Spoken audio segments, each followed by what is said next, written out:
ଯେଉଁମାନେ ସବୁ ବାହାରେ ରହୁଛନ୍ତି ସେ ତାମିଲନାଡୁ ହଉ ସେ ବେଙ୍ଗଲୋରୁ ଯା ହଉ ଆମେ ଭାବୁଛୁ ଅଏସ୍ କରୁଛନ୍ତି ମାସକୁ 15-20 ହଜାର ଟଙ୍କା କମାଉଛନ୍ତି ନା ହେଲେ ମାସ ଶେଷ ହେଲା ବେଳକୁ ଘରୁ ଫୋନ୍ ଯାଉଛି ପୁଅ 10 ତାରିଖ ହେଲାଣି ପଇସାଟା ଦେଉନୁ ଜମିର ସାର ପଡ଼ିବ। ହଉ ବାପା ମୁଁ ଶୋଇଛି ଏବେ ସନ୍ଧ୍ୟାବେଳକୁ ମାର୍କେଟ ଯାଇ ପକେଇଦେବି ଆଉ।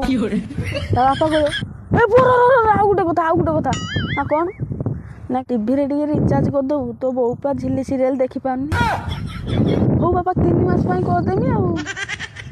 ତାପରେ 12 ଘଣ୍ଟା ଡ୍ୟୁଟି କରିକି ଆସିଲା ପରେ ବଡି ପୁରା ଉଇକ୍ ହେଇଥିବ ତୁ ବିଛଣା ଧରୁ ଧରୁ ପୁରା ନିଦ ଆସିଯିବ ସକାଳ ଦିନରେ ପଡ଼ିଥିବ ଆଉ କିଛି ଖାଇବା ପିଇବା କିଛି ସବୁ ତ ଭୁଲି ଯାଇଥିବ ଆଉ ପୁଣି ସକାଳୁ ଉଠିବୁ ଭାତ ଆସିବୁ ଖାଇବୁ ମୁହଁ ଧୋଇବୁ ଝାଡ଼ା ଯିବୁ ଲାଟ୍ରିନ୍ ଯିବୁ ପୁଣି ଚାଲ ଡ୍ୟୁଟି ଖାଲି ତ କାମ ଆଉ। ମାସ ସରିଲା ହେଲାବେଳକୁ ଯେଉଁ 15,000 ଆସିବ ସେଇ କେବଳ ସେ 5 ମିନିଟ୍ ପାଇଁ ଆମକୁ ଖୁସି ଆଉ ଅଧିକା ଖୁସି ମିଳୁନି ସାଙ୍ଗେ ତାପରେ 5 ମିନିଟ୍ ପରେ ଆଉ ଥିବନି ପୁଅ ପଇସାଟା ଦେଲୁନି ମୁଁ ବାକି ପଇସାଟା ଦେଇଥାନ୍ତି ଦୋକାନର। ହଉ ବାପା ପଠେଇଦେବି ଆଉ 5 ମିନିଟ୍ ପାଇଁ ଖୁସି